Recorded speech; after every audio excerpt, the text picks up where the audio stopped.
জনাব তারেক রহমান তার জীবনের নিরাপত্তাহীনতার কারণে দেশে ফিরতে পারেননি। এখানে আরও উল্লেখযোগ্য যে 1951 সালের শরণার্থী কনভেনশনের অধীনে পর্যটক, কর্মক্ষেত্র, ছাত্র বিনিয়োগকারী এবং পরিবার বা শরণার্থী ভিসা সহ শরণার্থী ভিসা বিভাগের অধীনে একজন বিদেশি নাগরিকের জন্য যুক্তরাজ্যে স্বল্প সময়ের 6 মাস বা বর্ধিত সময়ের জন্য বা অনির্দিষ্টকালের জন্য বসবাস করা যায়, সেটি সেখানে আইনত বৈধ। কিন্তু তার যে দেশপ্রেম এবং তার যে দেশের, তিনি যে এই দেশের নাগরিক, সেইখানে তো তারেক রহমান সাহেব কোনো কম্প্রোমাইজ করেননি। তিনি সেই 1951 সালের শরণার্থীদের যে মানে তাদের জন্য যে আইন, সেই আইনের আয়তায় যতটুকু মানে ইংল্যান্ডে থাকা যায়, যুক্তরাজ্যে থাকা যায়, সেই আইনের আওতায় আছে। অথচ ডক্টর খলিলুর রহমান আদ্যপান্ত না জেনে উনি ঢালাও একটি মন্তব্য করে দিলেন।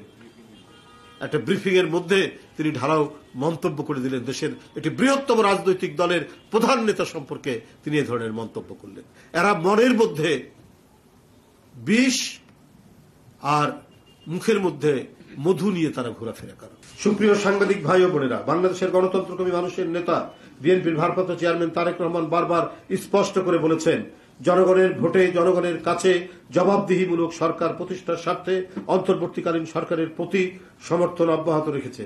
সমর্থন অব্যাহত রাখার পরও অন্তর্বর্তীকালীন সরকার মনে হচ্ছে এই সমর্থনের গুরুত্ব অনুধাবন করতে ব্যর্থ হচ্ছে।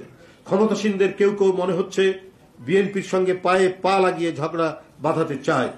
ফ্যাসিবাদ বিরোধী দীর্ঘ 1.5 দশকের আন্দোলন সংগ্রামের সময় ডক্টর খলিলুর রহমানের নাম কেউ কখনো শুনেছে বলে আমার জানার নেই।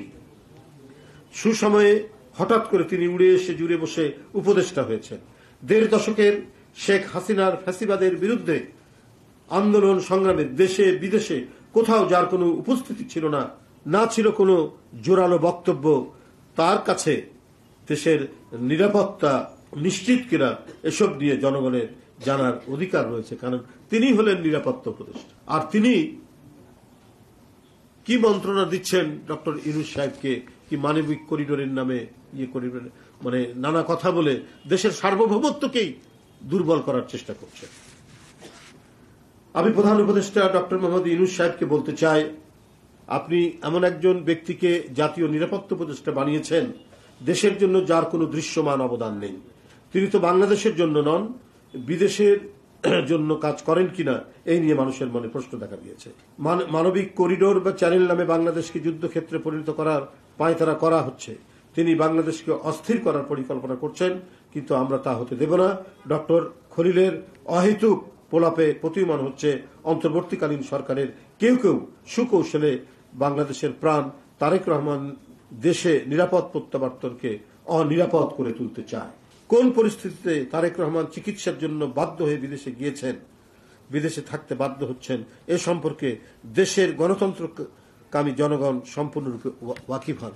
এবং সেই সমস্ত ব্যক্তি, সুশীল সমাজ বাংলাদেশের অথবা নানা শ্রেণী পেশার মানুষ যাদের মৃত্তিকার সাথে, এদেশের মৃত্তিকার সাথে, মাটির সাথে যারা সম্পর্ক রয়েছে, তারাই কেবলমাত্র জানে যে তারেক রহমানকে কিভাবে শেখ হাসিনার আন্দোলনের ফসল শারীরিকভাবে নিপীড়ন নির্যাতন তাকে করেছে।